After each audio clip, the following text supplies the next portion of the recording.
Today, we're cracking open the secrets of German Easter. So if you think Easter is all about the chocolate, well, you're in for a real surprise. We're about to dive into a tradition where the hunt is way more important than the treasure. All right, so let's just get right to it with the biggest question. Is gifting even a major part of Easter in Germany? Are we talking about like a second Christmas here, or is it something else entirely? And the answer is a big, resounding yes. Gifting is absolutely a part of the celebration. But, and this is a huge but, the German approach is all about meaning, not the material stuff. It's a small difference that honestly changes everything about the holiday. So, if we're not talking about huge, flashy presents, then what does a thoughtful Easter gift actually look like in Germany? Well, it really depends on who you're giving it to. You'll see there's a pretty clear difference here. For the kids, it's all about those simple, classic joys, right? Some really good chocolate eggs, maybe a little plush toy. But when it comes to the adults, things get a bit more sophisticated. Think gourmet foods, beautiful flowers, maybe a nice bottle of wine or some specialty tea. These are gifts meant to be experienced, savored, not just stuff to collect. Okay, now this is where it gets really cool.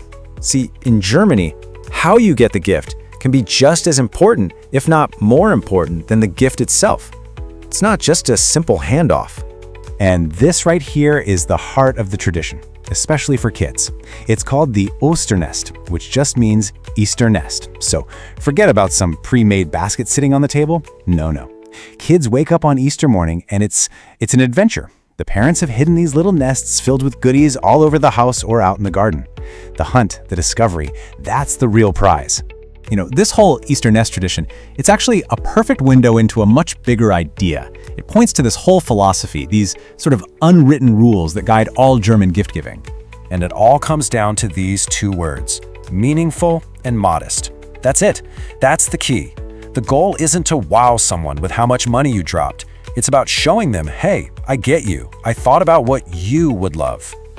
Okay, so what does meaningful and modest actually look like when the rubber hits the road? Well, it really breaks down into 3 core principles. All right, rule number 1, quality over quantity. Always. Think about it like this. One incredible high-quality piece of chocolate is considered a far better gift than a giant bag of the cheap stuff. It's all about that one special, really well-made thing. And then, rule number 2, the homemade touch. Oh man, this is a big one. Something you made yourself. Maybe you decorated some eggs or baked something special. That carries so much more weight. It shows you put your own time and effort into it, and honestly, that's often seen as way more valuable than just buying something. And number 3, modesty is key. Easter gifts just aren't supposed to be super expensive. In fact, a really over-the-top gift can actually make someone feel kind of awkward. The whole point is to find something that perfectly fits their personality. It's the ultimate proof that you were really thinking about them. It's literally the thought that counts. So when you take a step back and look at all these pieces together, the Osternest, the focus on quality, that personal touch, the modesty, you really start to see this beautiful picture of what German Easter is all about. At its core, it's a tradition that's all about personal connection, not price tags. It's about sharing an experience, celebrating that simple joy of finding something special, and really just showing you care through thoughtfulness and effort. It's a real shift away from pure commercialism. And that kind of leaves us with a final thought, doesn't it?